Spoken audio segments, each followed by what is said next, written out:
Welcome to the Encore Audio Archives YouTube channel. I'm Taper Dave, and this is my channel. I've uploaded hundreds of talks here that I've recorded at meetings in West LA, and I've also recorded conventions starting in 2013. I've got a bunch of those up. And Walt and Mary Murray, the original owners of Encore Audio Archives, started the company in the 80s, and Walt recorded Joe and Charlie's and a bunch of stuff down in Vista, California. My sobriety date is June 20th of 1994.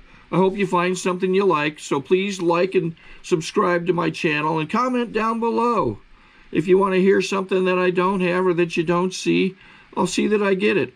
Anyways, take care and have a great day if you want to. All right, Mad Alcoholic. There's glitter up here.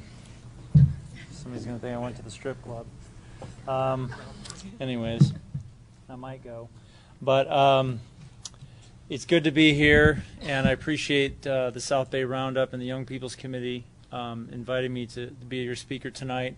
I want to really acknowledge this particular committee and this convention. It's in its 32nd year, or 31st year, I should say, and they have done a lot of great work. You know, and I know what a good convention looks like, and they do a good job here. They do a nice, well-rounded convention, and you know, the young people's portion of it that they commit time to and resources to every year is a very, very cool thing in this community.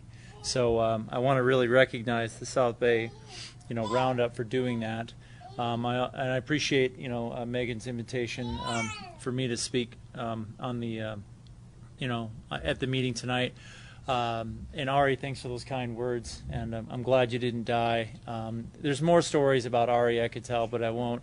But you know, thank God she's here, and you know, she's involved. And you know, you might hear the babies over here crying, and I hate to tell you, but in Young People's AA, that happens. You know, so you know, it's like I was part of the 2007 ICIPA committee, and it was a great time. Hey, what's up? And you know, and it was a really cool convention, and Jonathan back there was doing the taping. He was the chairman, and I was the program chairman, and it was interesting. We had this kind of argument where he was like, hey, what do we need childcare for? I don't think so. I'm like, what do you think happens around here when people get together at young people's conventions? Babies happen. So you know, unless you're, you know, careful, and even then you don't really know. But so just want to, you know, open up with some of those observations relative to the crowd.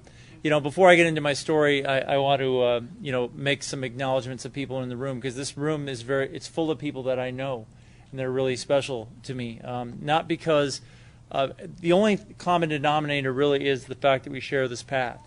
You know, we share this path in AA. You know, I have my friend Paul here, who he had just moved to town when I met him. And we were at this Tuesday night hipster meeting in Venice, you know, and I was just like, oh, God, here I am again. What am I doing? And Paul's like, I'm new to the area. I said, well, you know, let me introduce you to some people. And so I met Paul, and Paul met a bunch of people that I know, and it became a really good thing for him, you know, and we have a lot of common friends, you know, and I'll just kind of go around the room. You know, my girlfriend's sitting here at the end. I don't know how that happened, but I'm grateful for it. I'm not going to say much more. You know, she's awesome. And then there's little Sarah there, who hopefully you better stay sober, you know. There's my man Roy, who I blew up in a meeting in about a couple of years ago. We had a nice rip-roaring argument. And Mike Schwartz, I don't know where he is, but, you know, I'm always arguing with Mike. That's just a regular thing.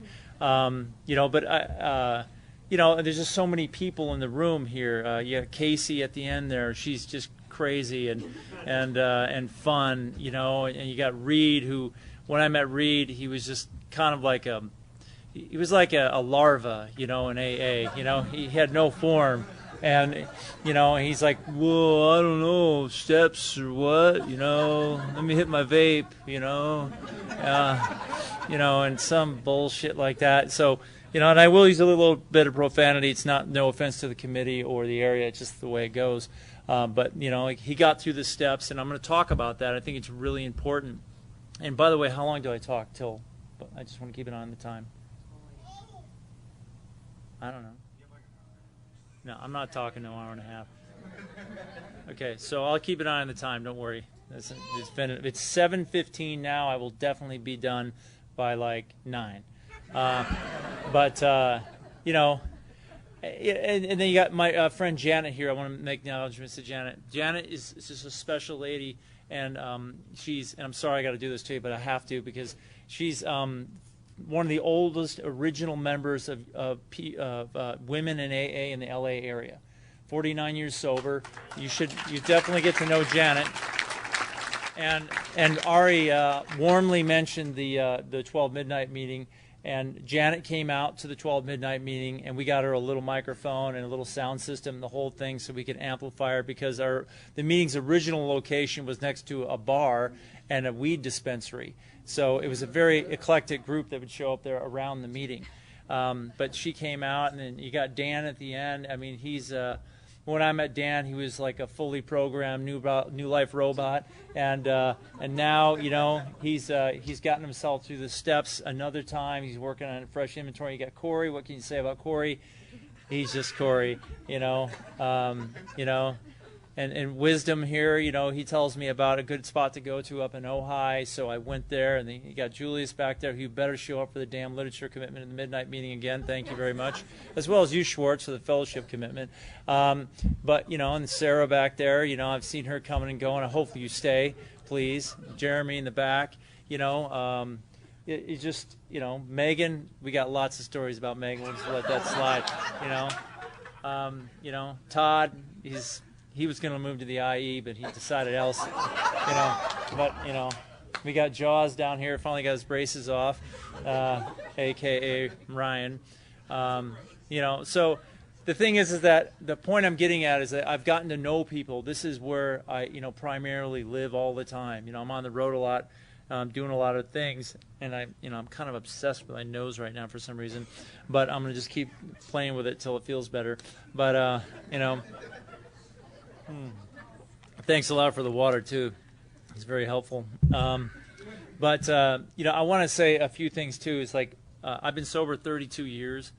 I got sober really young, and I really needed to get sober. You know, and I hear a lot of times in AA that, you know, oh, you know, you're too young, or, you know, I never heard any of that crap, by the way, or I wasn't really listening to it, you know, where it says, I've spilt more than you drank, and this kind of thing. I've never actually heard that from an old-timer in my life. Most people that I ran into when I first got sober were very, very welcoming, you know, and they said, welcome to AA, and have a seat.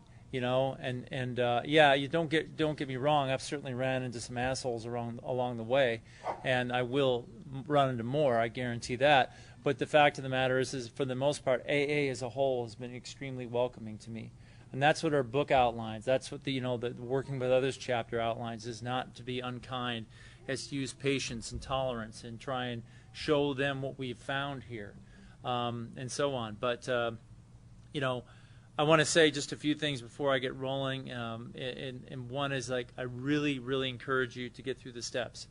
And if you haven't done them in a while, do them again. And if you haven't done them in a while, do them again. Because, you know, for me, the program of AA has been very, very effective, and has been very effective for a long, long time.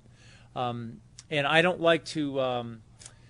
you know, try and reinvent the wheel in Alcoholics Anonymous. I really try and stick to what AA says. There's a lot of people that kind of take different angles and different looks at Alcoholics Anonymous, but I'm a strong advocate. If it's in the book, it's referenceable by our fellowship as a whole. That's really important to me, to be able to find that. So I want to say that before, you know, get a sponsor. An important aspect of this is get a sponsor that knows their way through the steps so they can help you. You know, some people say they'll be your sponsor because they just want something kind to do. I don't know. But, you know, in the end, if you want to really get some recovery around here, it talks about that in our basic text. You know, we have to do some work. You know, it says right in our book, too, you know, there'll be certain trials and low spots ahead. You know, we got to have the ability to match calamity with serenity. And the way I do it, at least, is like I have a way of life that works, the way of life that I share with everybody in the room here. And I can tell you, after a number of decades doing this, is that it does really work, but it's only contingent on whether or not I apply this way of life. And if I decide I don't want to be a part of Alcoholics Anonymous anymore, I better find some other way of life that works, you know. And it's really, really important. So for anybody that's, before I get started on my talk, I just want to say that I beg you to get into the program of AA, the way of life we share. And again, I beg you to find meetings that talk about the text, that talk about what we share here as a way of life. And if you do, you might be surprised at what you get. Somebody, I heard in a meeting not too long ago, they said something along the lines of, we have I can't remember it now with it. Something about, you get a long ways to go, but you're already, you're just a mess, and it's going to take a while to get there, in so many words. And that's the way it was for me. But, so, what it was like for me, and I think it's really important that I qualify, not only for myself, but for the people in the room, because when I came to Alcoholics Anonymous, I was not identifying with steps or the right sponsor or whatever. What I identified with is that maniac at the podium sounds a lot like me. I think I'll stick around and listen a little bit longer. So here's the story. I moved from, let me see here, Michigan to Northern California, back to Michigan, back to Northern California, back to Michigan, then finally out to Arizona, where I really started to drink. And when I got to Arizona, I was like, this is where I got sober, by the way. I came to Arizona already a little bit maladjusted to life, as they say around here. I was already on probation. I mean, and you might not be like me, I don't know, but I was one of these kids who just could not. I like to say there was a wrong way to do things, a right way to do things, the way I was going to get things done. And what that really meant is I took the shortest path possible to get what I wanted all the time. If that meant I could steal it from you to get to point B, I would steal it. It didn't matter. And if I got caught up in some consequences, oh well, that's the way it goes. And it was a really peculiar frame of mind that I had, and it was problematic too, because eventually, when you're a kid, they're like, oh, he's just a messed up kid, let's put him in timeout. But as you get to be an adult and you keep doing that stuff, they're like, we're going to put you in jail now for a long time, and you can think about what you've done. And I always say that to everybody in the room. If you want some really quick, a really cheap and quick sober living, jail works real good. It will get you sober. You can get drunk in jail. That can happen, definitely. But what I find is if you can't afford it, just get yourself arrested. That'll get you started. But I remember as I got into Arizona, I started hanging out with my friends. I'd already was on probation for trying to steal a bunch of crap under a fake turtle in Michigan. So I was on probation for that. When I got to Arizona, I was like, all right, I'm going to make a fresh start. I'm like 11. Okay, I'm going to make a fresh start. And so by the end of my 8th grade year, I was named the ringleader of crime at Pima Elementary School, taken away in handcuffs, busted for extortion, breaking and entering. And I was basically extorting kids for their lunch money with a couple other guys. Be like, give me your money or we're going to beat you up, kind of thing. And they didn't, and to me it was like the shortest path to cash. I was like, give me your money. And so that's the way I was. So they happily graduated me out of there. And right around that time, I started to drink. And the first time I drank, and I do remember this pretty clearly, I was under a bridge with some friends. And in Phoenix, there are a lot of bridges now because I had to build them, but not too many back then. But I remember we found like a golf course spillway, and I was underneath there, and we had a 12-pack of Mickey's Big Mouths, and I drank 8 of them, And when it says in the big book, the basic text of A's, is I had arrived, I felt like, wow, I had arrived. I came up from underneath that bridge on a girl's 3-speed bike with my super short brown OP shorts that were corduroy, I might add, and a Hobie shirt with a big sailboat across the front of it. And I thought, I'm going on, And I went down to the local pizza joint where all the girls were hanging out, and I was just like, blah, blah, blah. And what I remember clearly is I had my finger through the belt loop of my shorts, and I was standing there just talking like, blah, blah, blah, blah, drunk as shit. And somebody came along and said, we got more beer? I said, yeah, more beer, great idea. The kid agrees. And, and so I drank more beer, and somebody said, we got pizza next, and I ate pizza, horrible idea. And so an hour later, the theme that started in my life and kept repeating itself was puking in front of everybody. So I'm vomiting all over the place, and they're like, all the girls are moving way away from me. And I remember I got on the girls' 3-speed bike, and I was trying to ride it home. Now, for any bicycle riders in the room, I understand you, okay? Because you can't walk sometimes, but if you get on a bike, you get a few pedal strokes going, you can hang on to them handlebars, man, you can straighten it out and get down the road a ways, you know? And that's what I was doing. I was like pedaling, just like, I'm going to make it. I'm going to make it, you know? And I remember I crashed the bike on a curb and hit a pile of fire ants on the way down, and I'm getting bitten by bugs, and I got puke all over me, and I'm looking up at my house, and it's like from me to the back of the room, and at that moment, you know, I was like, well, I got to try and get in there. And I remember I brushed some of that stuff off. I went to the back door, and I like to talk about this moment because I think if you're young in your sobriety or you have a significant whatever, this could be relative to you. And what it is my parents were sitting inside, and they were watching TV. And I'm all messed up, you know, I'm all drunk and shitty. And I remember I had to pull it together the first time. So I take a deep breath, open my eyes up as wide as I can. I just kind of straighten up. I walk in the door. I'm like, hey, Mom, hey, Dad, I'm feeling pretty tired. I think I'm just going to go to bed. Good night. And I remember I was heading up the steps, and there was like a one step this way and another stairway this way. And I turned the corner. I was coming up the second row. And as soon as I saw the bed, I was like, I'm passing out right now. You know, I just saw the bed, and I just kind of fell onto it halfway on, halfway off.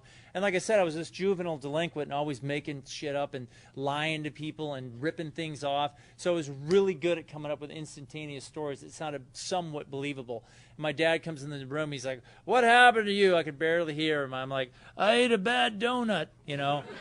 And that what happened was there was a pizza parlor. Next to it was a donut shop. And there was somehow it was all going to make sense. And that's all that came out of my mouth. And that's what alcoholism will do for you. Even if you're a good bullshitter, it'll screw up your bullshit, you know? And so I got up the next day, and they were like, don't do that again. I was like, oh, yeah, you're absolutely right. You know, that's definitely abusive. And, wow, I was really dumb. I should never have been drinking. You're right. Wow. And, you know, the thing was is like I was just saying that stuff to take the heat off as soon as possible. But the truth of the matter is that when I came up from underneath that bridge, something had been turned in me. A switch had been flipped, if you will. And I was like, didn't matter, you know? It didn't matter. And after that, I started going down the road of doing a lot of, you know, a lot of non-habit forming marijuana, just a ton of that shit. And then also drinking a lot of whiskey straight out of the bottle and drinking, you know, and I remember I liked whiskey straight out of the bottle on a hot summer day. I liked drinking vodka under the sink in my house, you know, before I go to high school. You know, I'd take it out, I'd take a few pops, I get a good buzz on, and then I'd roll out to high school on a bicycle, you know, at like 9 in the morning, you know, drunk off my ass going to high school. And that's the way it was for me. So, but, you know, for me, high school didn't last long because alcoholism, as they say in rehabs and everything else, it's a progressive disease. You know, and for me, I'm one of these people that, like, I went over the cliff and just hit the bottom and never got my face off the ground. You know, I just ground into the ground until it was like my teeth were broken. Everything was, I was a mess. And I remember in just a short period of time, I got myself into a ton of trouble. It started out, you know, like I said, I was going to high school and everything seemed like it was okay, I guess. And I was trying to sell weed, doing a really poor job at that, and going to high school. And I had a moment I'd like to talk about, too, because it's a young people's meeting. I had this moment where I was standing out on the street with all my loser friends, you know, and we were just sitting out there smoking joints and looking at girls and trying to figure out what's going on and what are we going to do? I don't know. And the bell rang for school. And at this point, I'd been kicked out of school. And I remember I saw all the people from high school go back in. And I freaked out. You know, it was like my whole world just moved away from me, and I was no longer a part of it. It completely freaked me out. And I was just like, I remember taking a big deep breath. I think it was an anxiety attack at the time, but you know, I didn't know what that was. So, you know, I didn't go home and tell Mom, hey, you know, I'm feeling real weird and I feel bad about, you know, no, that didn't happen. You know, I didn't go and talk to the counselor. What I did is I went right to a bottle of whiskey and started drinking. because that took it off for me, you know. And I remember, you know, I got us kicked out of every place we lived in when I was out there drinking and using, you know. The one thing, this is kind of a funny story, at least I think so. My dad, between drinks, they say, you know, an alcoholic in the basic text is restless, irritable, and discontented. And wow, was I ever. Between drinks, I was so grumpy and pissed off and hard to deal with, man. I was just like, people would say, hey, how you doing? I'd be like, "Arr, arr," you know, I would just freak out, you know. My little brother, you know, to this day, we're not that great of friends. I think more because of the crazy shit that I would do. And I would just freak. And my dad used to, you know, he was about 250 pounds, big guy. And he would come up to me and say, you know, give me an earful. What do you thought? And this rage would boil up inside of me. I'm like, hey, old man, you think you can take fat ass? Come on, take me. Let's see if you can catch me, you know. And I would just get enraged at my father. And I would just call him every name in the book, you know, try and embarrass him, get him chasing me around the yard. And I'd be like, come on, old man, come on, old man. And he'd come chasing after me. I'd like duck and weave and do all this other crazy shit. And, you know, and I would just drive him nuts. I'm surprised he'd just pull out a gun and shoot me, you know. But I remember one time I came home and I was out of weed. It was summertime. It sucked. You know, I didn't have any booze. I was super grumpy. And he says something to me. I'm like, hey, fuck you, blah, blah, blah, blah, blah. You know, and I thought, I'm going to run for the front door. And my move was this. I would run out of the front door. He'd shut the front door. And as soon as he would shut the front door, I'd run up to it, both feet in the air, and just kick it as hard as I could and try to kick in the doors. And all my neighbors are watching. I wonder why we got kicked out of every place we lived in. But this one particular day, he beat me to the bottom of the steps. I was like, fuck, what am I going to do? So I scrambled back up the steps, and I had the ski pole. I would stick it into the doorknob of my door to keep my mom out. And she'd be like, what are you doing in there? You know, like, you're smoking weed. Let me in. You know, and she'd be trying to stop me. I'm like, thanks, Mom. I turned up the radio. But, you know, it didn't work with the old man because I was trying to get the ski pole into the door, and he comes busting in the door, and I'm like trapped behind the door. He grabs the ski pole. He's clobbering me over the head with the ski pole. And, you know, and my little brother's on the bed, and he's watching the whole thing like this. And out of the corner of my eye, I'm like, the window's open. Now, I want to tell you something. Anybody's heard my story. I'm a man of inspiration. I like moments that inspire me. And it's deep down inside of my cartoon-ridden mind, I thought maybe if I had the proper motivation, I could fly. So my dad's, he couldn't believe it. I just scrambled to my feet, ran as quick as I could, and I dove over the desk and dove straight out the window. And I was like, it's going to happen, baby. And I remember I just kind of got no loft at all. I just, boom, I smashed on the ground outside. And he comes out, and he hangs his head over the window. I'm laying out there, hey, I hate you, old man. You know, and I kind of hobbled away, you know. And I remember, you know, I ran away from home for like a week, and they were grateful. And, you know, and that's how we got kicked out of that place, you know. So the next place we moved to, I started in high school again. At this point, you know, I'm enrolled, but I'm not really going to school. You know, I'm stealing books from the library because I can educate myself. Thank you very much. And I had a really bad habit of getting enraged and tearing doors off hinges. You know, I would just go, you know, like these shitty cardboard doors. I would just pound them full of holes. And finally, my dad and my mom were just like, well, there's no point in having doors anymore. They just hung a couple of blankets over the doorway, and that was it. So I moved into the closet, you know. And I had this room, this large room I was sharing with my little brother and I, and there was a little walk-in closet. It was real tiny. And I thought this was the greatest move on the earth. I thought, man, this is heaven. I'm in this little tiny space. I can lock the door from the inside. I turn the locking handle around. And I would be in there, and I would just sit there with dirty underwear and this tiny little television set and think, yeah, I got my freedom here, you know. And I remember I came out eventually because I ran out of everything, and I hit the streets, you know. And I was in the bad habit of stealing stuff from my sister, namely her mode of transportation, which is this little tiny moped. And I remember I stole the moped from her so many times. And I'd tell her, like, look, I'm just going to take it up the street to get some soda. I'll be back. And wouldn't come back for a week, you know. So one time I took the moped and was like, I was told, oh yeah, I'll be right back. And I was joking with my girlfriend. I'm like, yeah, I'm going out for a loaf of bread, because there's a speaker that says, oh, I'm going out for a loaf of bread, and then he never comes back for like a year, you know. So that was my move. And I remember I ended up, I don't know, there was these 3 girls. I would have slept with any of them, but I was hanging out with them, and I had 2 quarts of whiskey that I'd stolen, and I drank in a good portion of it, and I was trying to give as much as I could to them. And I remember their mom came home, and I just walked straight out the back door, drunk and bold, like, hello, Mrs. Dempsey. This bottle's for you. Thank you very much. And I just put it in her hand, and I just keep walking out the door, and I got on the moped, and it's like 110 degrees out. And I get on the moped, I'm like, just started up, I'm like, you know, cruising down the road, just drunk as shit. I got the other bottle of whiskey in the front of my little pouch there. And I remember I just kind of like, I don't know, decided to go to sleep, you know, on the moped. And apparently I just fell over in the middle of the street.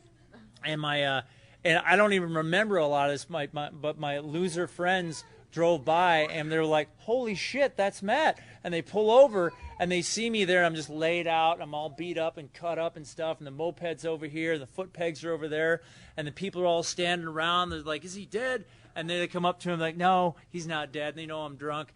And I come up out of it, and they're like, and I'm like, dude, I gotta get out of here. And so I get on the moped thinking, okay, I'm gonna just make it happen and go. And so I'm trying to kickstart the moped. I'm like kicking it, and then people are like, you know, he's like, don't let him go anywhere. And I can't even start the moped. And they're like, dude, you need the keys for it, you know. And somebody had taken the keys, and they had the keys, and the crowd was like, don't give him the keys. You know, we called the ambulance. So and I grabbed my little pouch in the front, and they could see, you know, that was my bottle of whiskey up there, and they're like, we got you. You know, so they gave me the keys, and they put them in the moped. I'm like, I'm still trying to start the fucking moped, you know, and I can't get it started. And I'm just like, what's going on, man? And he's like, dude, you got to turn it on. So they turn the key on for me. I'm so drunk. And I remember they just hung I finally got it started, hung the foot pegs over the handlebars. And I just take off into the sunset. I vaguely remember it was like, just blood on, you know, and everything. And I guess I went about a mile down the road and went right by the ambulance and the fire truck coming in the other direction. And nobody even bothered. They just let them go. So that day, this is the way I'm an alcoholic. That day, I remember coming out of the blackout, taking a full swing at somebody, just like a big, loose, drunken haymaker like this. Boom, pass out again. Next time I wake up, blackout, it's night. I'm on the moped again. I'm surrounded by cops, you know, and I'm like, I'm an abused kid. I have been for years. My family hates me. I hate myself. And there's tears rolling out of my eyes, and this bullshit is just flowing out of me. And they're like giving me money for gas, the police, you know. So there I go again on the moped, you know, cruising off into the sunset, and you know. And so that kind of stuff happened over and over again. If it had wheels, I would wreck it. It didn't matter if it was a skateboard, a bicycle, a shopping cart. If it had a wheel underneath it, I was going to wreck it, okay? And it just didn't matter. So, like I said, got myself in a lot of trouble. Ended up getting us kicked out of that place we lived in. And then eventually my parents said, you know what, we've had enough, you know. I got in a fist fight with my dad over a bottle of whiskey that I'd saved for like a week, which was an eternity for me. And I remember I went down the street and went to a retirement home, again playing the victim card. I'm an abused child and have been for weeks. Please call the police. You know, I was ready to sell my parents out, and they called the police. Said, we got a juvenile delinquent down here. He's on weed and drinking and so on. So 2 cop cars showed up at my house at the same time, and they were like, all right, what's going on? And they searched me and found my rolling papers, my paraphernalia, you know, and they're like, okay, we know what's really going on here. So they said, do you want to live here anymore? I said, no, I don't. I didn't even know what that meant, but I just said, no, I don't, because I was so defiant and full of shit. And so my parents were, well, we don't want him, you know. So they took me off to boys' prison. And I ended up going to, like, juvenile detention for a number of months, where I discovered I couldn't multiply, divide, or subtract. And I thought, well, maybe it was that moped wreck. Maybe it was that jump out of the 2-story window head first. Maybe it was the skateboard disaster. You know, maybe it was when I fell into a river drunk off a bridge, you know, things like that. You know, I thought, but I couldn't have been anything to do with my alcoholism. No way. So I'm in jail and I become a born-again Christian. I get real hyper-righteous. I'm talking fire-breathing Christian. You're going to hell, everybody. And my dad comes into the jail, and they're like, okay, they have like a hearing to say, what are we going to do with this kid? And I'm like, you are the devil. You are going blah, blah, blah. And I was just crazy, quoting scripture, just foam coming out of my mouth. And they were like, you know what? You go ahead and keep him. That's what they said. And so they made me a ward of the state. I had living parents, but turned me over to the state. I was such a pain in the ass. So off to boys' prison I went. I got out a few months later. You know, didn't seek communion with God. Tried to find my boy Jimmy Hernandez, start that weed farm we talked about. That never happened. Ended up in the middle of Phoenix, Arizona, hitchhiking through the Center for Male Prostitution. And this gentleman picked me up down there. Imagine that. And asked me if I wanted to party. And I said, oh, hell yeah, I want to party. So he whisked me off to his side of town, which would be like Glendale from here, you know. So I remember being at his place, and he's giving me all the booze I can handle. You know, I'm drinking everything. You know, he's got, we want another beer? Oh, yeah, let me have another one. What do you think of this magazine, kid? It's like a bunch of dudes playing volleyball and stuff. I'm like, I don't know. It looks like they're having fun. I don't know, get another beer? And, you know, so, you know, I drank all of this guy's booze, and I went out the front door, and I was like, I'll be right back, you know. So I go across the street, get a bottle of whiskey, come back to his place, pound the bottle of whiskey down, and he's like, any minute, he's mine, you know. Thank God I'm an alcoholic. So I sprang up yet again and went right back to the same store, alcoholic insanity. And I think this is the difference between, let's say, a juvenile delinquent thief and just an alcoholic. Because I went back into the same store. Don't worry, I'm getting sober soon. And I remember I was in the store and they were on to me, you know, and they were like, you know, they were looking at me. The store manager was looking at me, and I stink of whiskey and beer at this point. I'm wearing a down jacket. It's like 70 degrees. I got big hippie boots on, the whole thing. And I remember I was like, oh man, I grabbed the bottle of whiskey and I put it back. You know, I was so defiant and pissed off that I couldn't steal it. And at the last second, I was walking out the door, and I thought, man, I just got to steal something. I grabbed a bottle of eye drops, shoved them down my pants, and try and run out the store. I just got my ass tackled on the sidewalk outside. I got in a fight with the manager and the bag boy. I got my shirt ripped off, my shoulder dislocated, and back to boys' prison I went. Now, after all that I just told you, you know, other things, hitting my own mother, you know, when I was drunk in between drinks. You know, when I wasn't drunk, I was between drinks. You know, stealing everything I could get my hands on just to keep the party going as I thought. You know, lying to everybody everywhere I went just to keep it going. I didn't care. I only had one singular thought. Continue getting the booze in me. Continue getting whatever I need in me. It didn't matter what I had to go through, who I had to go through. It was going to go down. It didn't matter, you know. So I'm sitting in jail for the second time in boys' prison, and I'm in loser jail in jail. You know, and what that is basically there's a compound where they put you in an orange jumpsuit and flip-flops, and everywhere they walk you around in shackles, you know, so they can parade you around to all the other idiots in jail with you to show you this is what happens when you're a real loser, you know.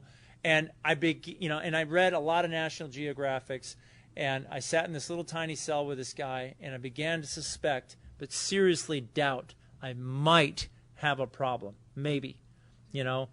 And I called the priest in, because I didn't know, you know, my only connection to a higher power greater than myself was whoever was there. And I said, what's the Bible say about, you know,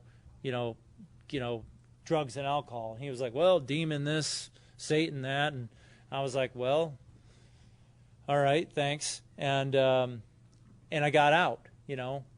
And when I got out, I had a realization.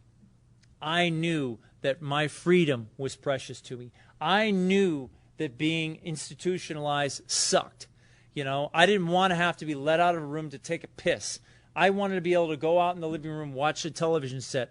I knew my physical freedom was very, very important to me.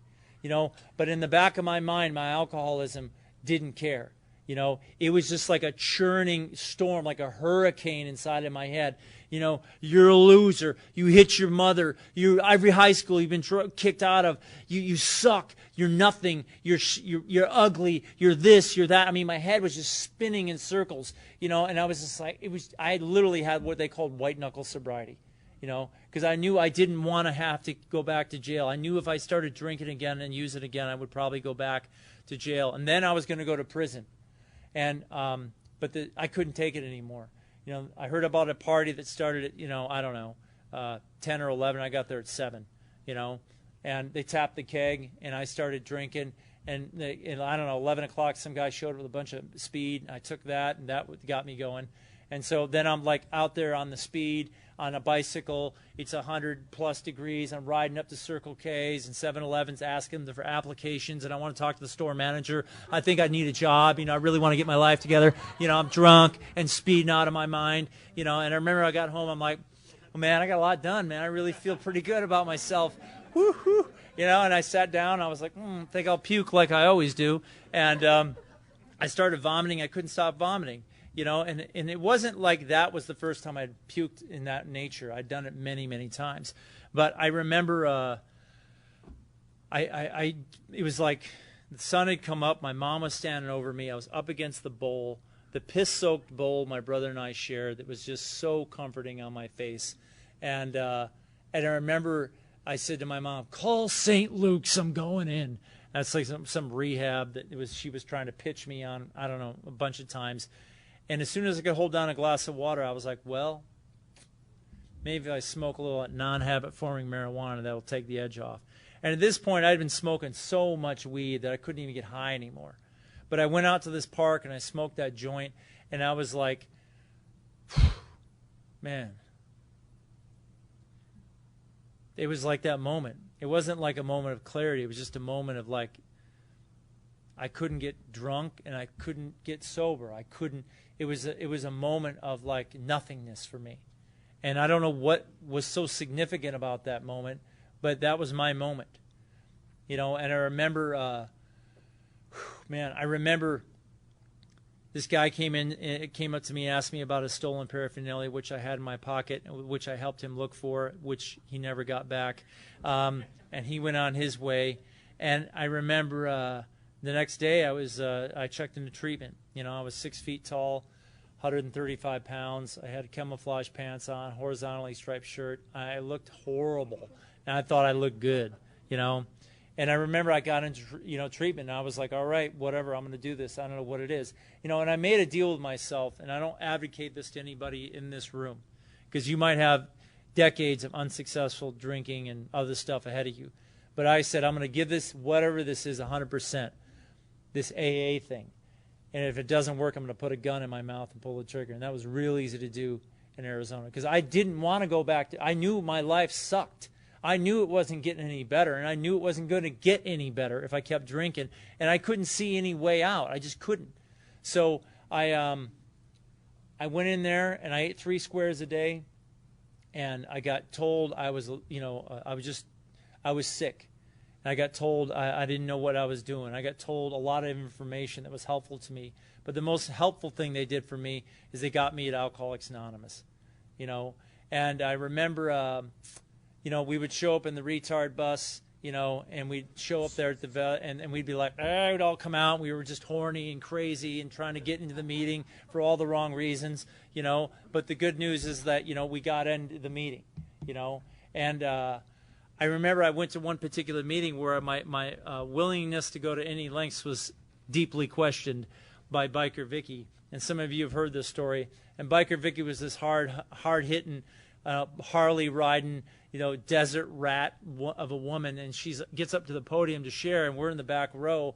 And if I could have been texting, I would have been. If I could have been paging, I would have been. But I was just playing grab ass with my friends, looking at girls, talking about what I was going to do next or how I was going to do it. And she says, "Hold on, everybody in the meeting. There's a lot of commotion going on back there." And we're like, what? And they're like, "Yeah, we're talking about you." And we're like, "Yeah, what?" And then she's like, "Well, I want to ask you if you're willing to go any lengths to be sober." And we're like, yeah, sure, whatever. You know, we went back to what we're doing, looking at some girls and stuff. And, well, he goes, you're sure about that because, pardon me, but you're fucking with my sobriety. And we're like, well, whatever, bitch, you know, cool, you know. And, you know, fine. Well, yeah, we're willing to go into lengths. And so we thought she was done. She goes, but, you know, everybody take a look at these guys. Are you sure about that, you guys? You know, because you're willing to go to any lengths. And we're like, yeah, we're willing. So she put us on blast, and we kind of stood up, you know, and she's like, well, let me ask you this. Are you willing to suck a dick for sobriety? And we were like, oh, my God, no. You know, we got down, and we got real low, and we got real quiet. And, and I moved to the front row the next week.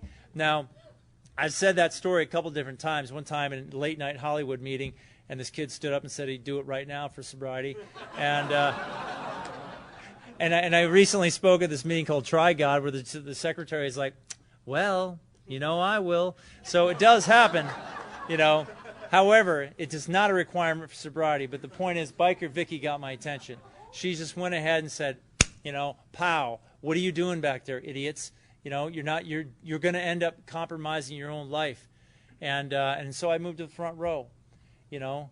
And when I got out of treatment, I was 6 feet, 285 pounds. I worked out and ate for 3 months, and I came home, and, you know, like it says in our basic text right here, there's a long period of reconstruction ahead in the family afterward, and there certainly was in my case.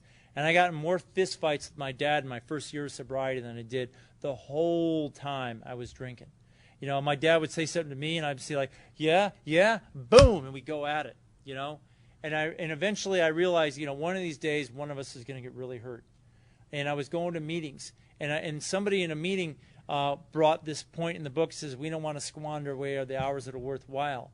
And what I would do, because I didn't have any other book I was reading, because I really didn't, was I would go to the park and I would read my basic text of AA. I didn't know what else to do, and I remember I read in there, we don't want to squander away the hours that are worthwhile fighting. I was like, damn, I finally know what that means. And I went home and I said, Dad, I'm not going to fight you anymore because I'm squandering away hours that are worthwhile. And he looked at me like I was crazy. He was like, yeah, right. You know, and I never fought him again. You know, when he died, I was a good son to him. And when he died, I was a good friend to him. And when he died, all he wanted to do was he just wanted to go to Village Inn for a piece of pie. That's all he wanted. And I was able to take him to Village Inn for a piece of pie. That's all he wanted. Now I want to tell you that everything else has been golden, but it hasn't. You know, right around 7 years of sobriety, I got real sideways with some stuff. You know, I started compromising my peace of mind and my honesty for some stuff I thought I wanted. And before I knew it, I couldn't stand looking in the mirror anymore. You know, and I think that's why a lot of people either get drunk or end up killing themselves around here, because they just can't stand looking in the mirror anymore. And I remember, man, I was a mess. You know, I had quit going to meetings. I quit showering. I had taken a shower in like 2 weeks. I looked horrible, and my brother had arranged for me to go visit him out in Hawaii. And I got on a plane, like completely out of my mind. I went out there, and when I went to his place, he's like, "Dude, are you drinking?" I'm like, "No, but I'm thinking a lot about it." And I said, and I sat down on his couch, and I remember I asked myself that question: are you still willing to go to any lengths to be sober? You know, are you still willing to go to any lengths? I thought a lot about that, you know, and I called Alcoholics Anonymous in Hawaii, and I said, I'm an alcoholic. I got 7 years sobriety. I think I'm going to get drunk if I don't get to a meeting. And somebody from AA drove out to his place, picked me up, and took me to a meeting of AA. You know, in this sponsorship workshop that I was at earlier today, they talked about that, how important it is, you know, that when you go on maybe a 12-step call, you go to help somebody out, that we get them to the message of AA. You know, we're not there to clean up their lives, and we're not there to act as bankers, and we're not there to act as counselors. We're there to get them to the message of AA. There's an entire chapter in the basic text of AA called Working with Others. You know, even though a lot of people are well-intentioned, we really, really care about one another, we don't pay a lot of attention to the very structured information that is there, and I strongly recommend it. But this guy got me to a meeting, and I got back to the front row where it makes a lot of sense for me. I'm a front row guy. And, you know, and I got another, you know, walk back through the steps, you know, and I became what I called super asshole AA. and I became super righteous in Alcoholics Anonymous. That was a real pretty sight, let me tell you. And my mother, I want to mention, decided over a resentment that she didn't want to be in AA anymore. And she started to dabble a little bit, drinking wine, and she got real miserable. And she was just really, really painful to look at. And I remember, this is hard for me to talk about every time, but I remember, I would go over to her house and I'd be like, Mom, you're so sick. You should be going to AA again. What's wrong with you? You're just miserable. I would just hound her ass about not being engaged in the program. And that doesn't say a word about that in the basic text. We don't get to treat people with an unkindly nature. We're supposed to treat them with compassion, understanding, love, and relate our own experience to them, not tell them what they're supposed to do. And I didn't do that to my own mother. I want to tell you something. My mom, I went over to Europe for a trip, and she said to me, my first trip over there, she'd never been to Europe, and she says, all I really want is a bottle of perfume from Paris. And I was like, a bottle of perfume from Paris, fine. That sounds like a pain in the ass, but I'll do it, whatever. So I got back, I gave her the bottle of perfume from Paris, and she couldn't sit. She was really kind of disabled and couldn't breathe very well. And I was like, what's wrong with you? And she went to the hospital, and it turned out that, like my dad, she ended up having lung cancer. She smoked a lot, and and I remember, I had just started another inventory right around that time, and I just got through the 4-step, and I realized, oh my God, I have been so unkind to my own mother. I owe my mom an amends. I owe her this, the dignity to be treated like a human being again. But unfortunately, my mom died very suddenly. She was so afraid to suffer like my father that she just decided to quit living. And I never had a chance to say, hey, Mom, I'm sorry. Hey, Mom, let's go to get some pie. Hey, Mom, how are you doing? And really meant it. I never had a chance to be a good son to her again, because I took all that time being a self-righteous asshole. So one message I'll say to all my young people in the room, or if your parents are still alive, don't squander those hours and moments, because they will go eventually. And that was a really hard thing. Over the, since that point in my life, there's been a lot of changes too, good and bad. It's not like a veil of tears around here, let me tell you.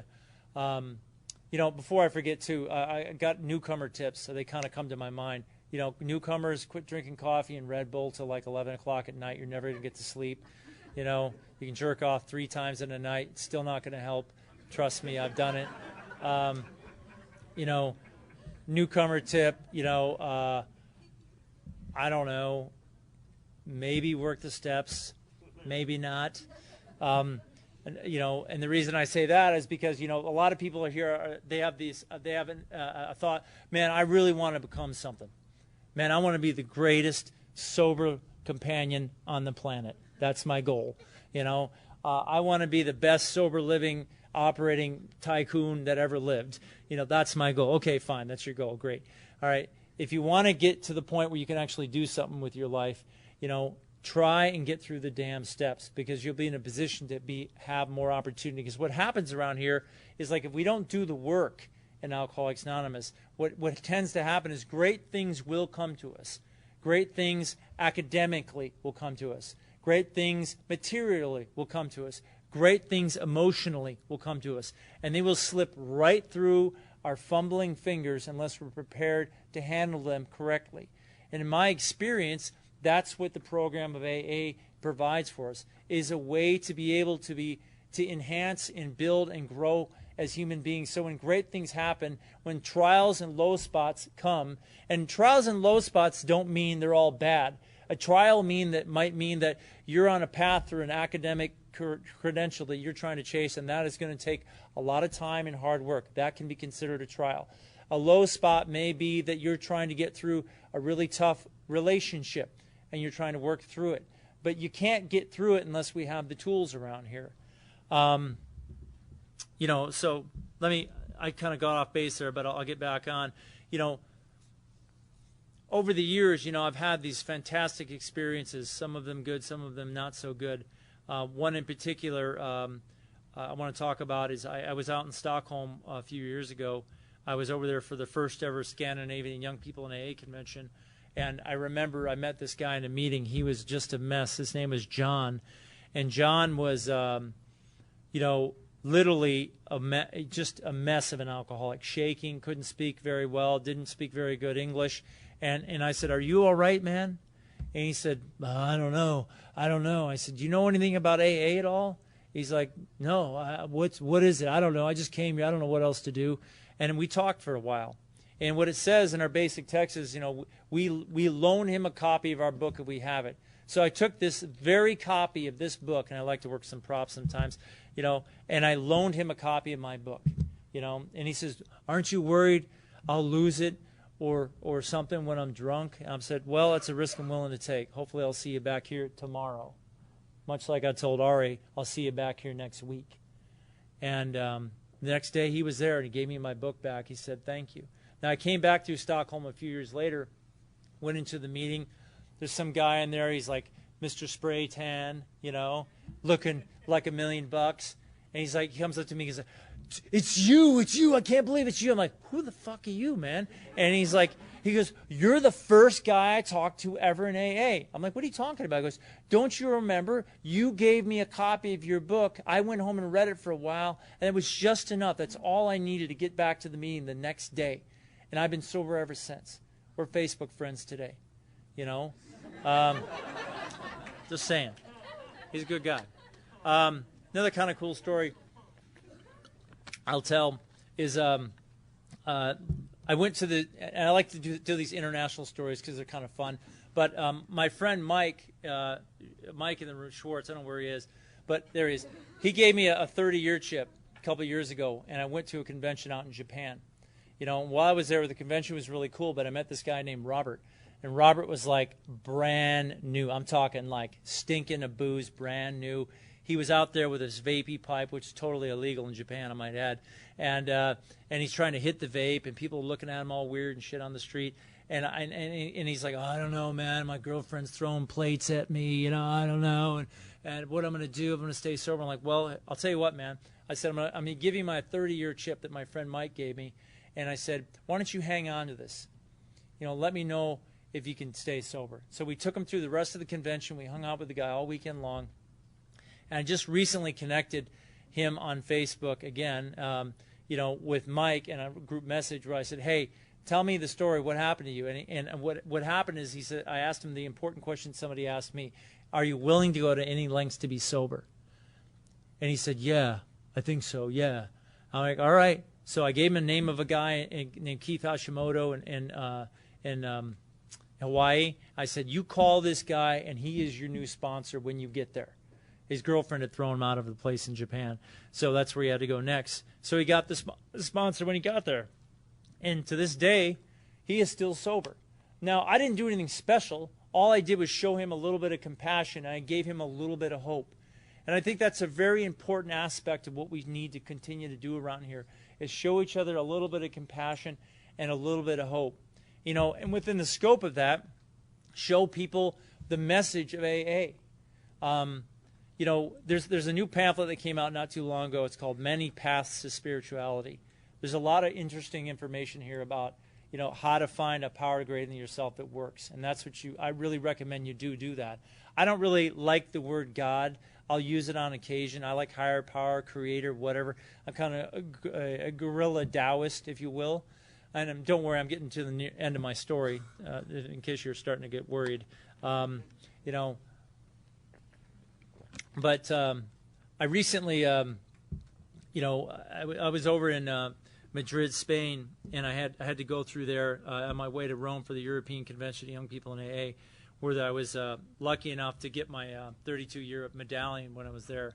It was really, really cool because when I went to the meeting in Rome, there's these, it was August 9th with a few hours to go to get to August 10th.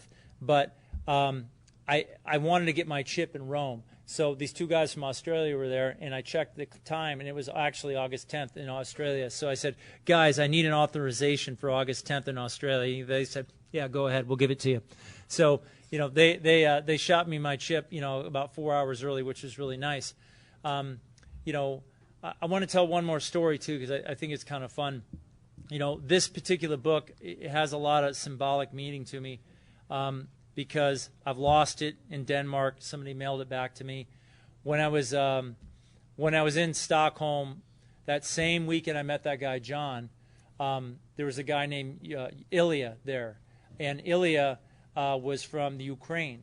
Basically, he said to me, he goes, in his way, he says, hey, come to Ukraine. I need you to help me do steps. I'm like, what are you talking about? And he's like, I want you to come to Ukraine and help me do steps. So I'm like, who are you? And he says, I want you. And I'm like, all right, Ukraine. Well, why not? I wasn't really thinking about Ukraine, but maybe. Why not? Sure, Ukraine. I've never been there. And I got a little bit extra time. Why not? Let's go to Ukraine. So I said, all right, fine. He goes, now I need you to send me money so I can buy, so you can get train tickets. I'm like, wait a minute. You want me to wire you money to get these so-called train tickets, and I'm going to, yeah, that's right. I'm like, all right, fine, dog. I guess I'll wire you some money. So I wired him money thinking, man, this is just going to be a scam. And then my sponsee from Denmark, Morton, he says, I want to go to Ukraine. I'm like, all right, man, you can go to Ukraine if you want to. It's fine. You come to Ukraine. Let's do this. So I ended up going down there the night before. My buddy Freddie poisoned me in Stockholm, took me to this horrible restaurant, and I was puking my ass off. And I remember I was heading out the door to go to the plane, and my friend was like, are you really going to get on a plane in that condition? I'm like, I got to be of service. Ugh! And I just walked out the door right after I puked, and I went down to the plane. I puked in the plane the whole way down there. And I remember I got off, and he's waiting for me. He's like, we have to go to the train right now. I'm like, what are you talking about? And he goes, we have to, there's a cab. And it's really poorly timed. So, you know, as I'm heading out, he's like, where are your bags? And I'm like, what do you mean, where are my bags? He's like, your bags. I'm like, they're coming out on the turnstile thing, right? And he's like, there's no turnstile in the Ukraine. And I'm like, well, where the hell are they? He goes, they're back there. So I had to run backwards through the security gate. And there's like guys with like machine guns, and there's like an etching of another guy. So the security gate literally closed on me like a cartoon. So I'm like, oh, I had to push it apart. I thought for any second I'm going to get my ass shot full of holes. And I ran back there. I said, dumb American, grab my bag, run back out, jump in this car, race through the middle of Ukraine, get kicked out on the street. There's like 10,000 men on the street with like super short shorts on and no shirts and little fanny packs and cell phones and flip-flops. And there's like an army of these dudes. I'm like, what the fuck is going on here? It's like a total heat wave in Ukraine. I guess that's what they do. So I remember I was running with him with the bags. He said, we have to go to the train. So I'm running and running and running. And I remember I was like, what? I'm sweating. I'm puking. You know, it's not in good shape at all. And we said, oh, it's the wrong train. So we have to run all the way back across the train station. And literally, it's like a movie. The train is pulling away, and I'm running for the train. Like, what the hell did I just get myself into? And I remember I threw the damn bag on the back of the train, grabbed a hold of the back, and pulled him on, and the thing's just cruising away.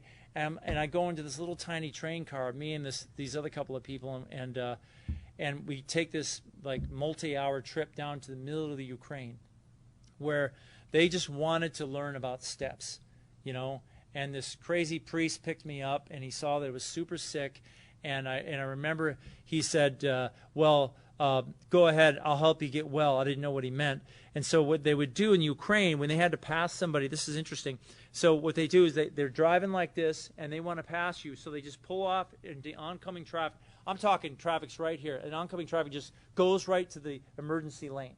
They don't even, and so there's no passing lane. They just drive straight at oncoming traffic. So I'm like in the back seat, oh, fuck, I'm going to die. I'm going to die in the Ukraine. What is going on here? And so it's, the adrenaline's going to help you get well. That's what he told me. So I went down there, and I thought, man, this is, what the hell did I get myself into? And I go into this room, and it's super hot, and the room is full of people from all over the Ukraine, all over, now Russia. And they all wanted to do one thing, was just learn about Alcoholics Anonymous. And what I was able to do was just take that basic message that I had learned here over the years and give it to somebody else, you know. And there were people in that room that never heard of the third step, never understood what it meant. And I got through that whole weekend, and it was like just a fantastic, cool experience for me. And then they shipped me all the way down the Crimea Peninsula, which is on the ocean down there, and had me do it all over again for another group of people in Russia.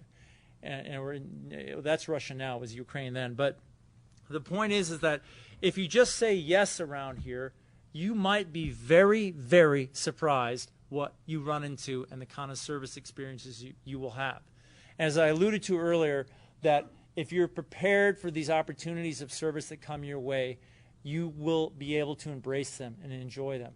My life, I feel like I've been dropped out of a rocket ship, and things are just happening that, what I really need to do nowadays is just stay out of my own damn way. I just need to go to meetings. I need to say yes. When the phone rings, a sponsee calls, I got to pick it up. I got to respond to a text message. I got to do what AA asked of me. It says in the St. Francis prayer, it says, by self-forgetting that one finds. And what I've found is that myself, it's like this tiny little space that's all consumed. And when I practice the principle, let's say self-forgetting, which you can find through the steps if you care to, you're exposed to everything outside of that. And that sounds kind of weird and vague, but I'm telling you, there's a lot of room outside of your own bullshit. There's a lot of room outside of my own bullshit. And what I got to do here in Alcoholics Anonymous, I got to continue to come back, and most importantly, I got to just be a man among men here. I have to be, part of AA as a whole. Our common welfare comes first. AA unity, depends squarely upon us as a group, and I know AA is going to go on just fine without me. I need AA. So I say to anybody in the room tonight, if you're willing to go to any lengths to be sober, do what it is suggested in the program of AA. And if you want to find out what that is, check it out. There's a whole book that talks about it. There's pamphlets that talk about it. There's people that talk about it. A lot of it's very, very referenceable. And if you're a young person in AA, I say to you, hang on. You're in for a hell of a ride. I really, really mean that, because it's been my experience. If you want to come to my home group, it's tonight actually. It's 681 Venice Boulevard. I'll be there tonight. The coffee will be on. It's at 681 Venice Boulevard at the Beyond Baroque Literary Arts Center. So I can't really think of anything else to say. I feel like I'm killing everybody in the room, and I'm done. Thanks. Bye.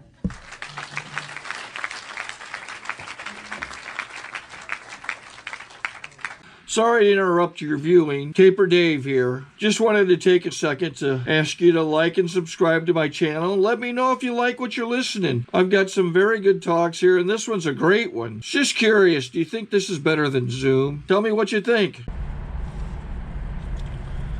Okay, this is how I prepare my drone for launching.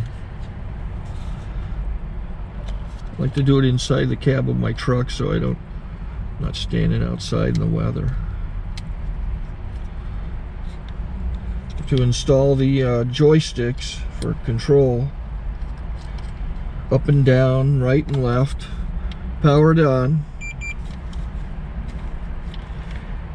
I have an Android phone that I use to connect it to the drone with.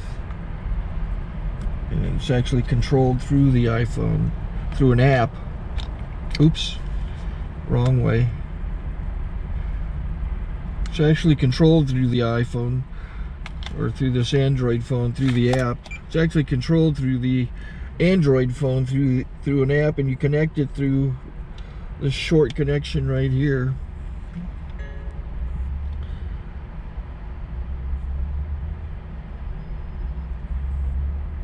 Remote control connected.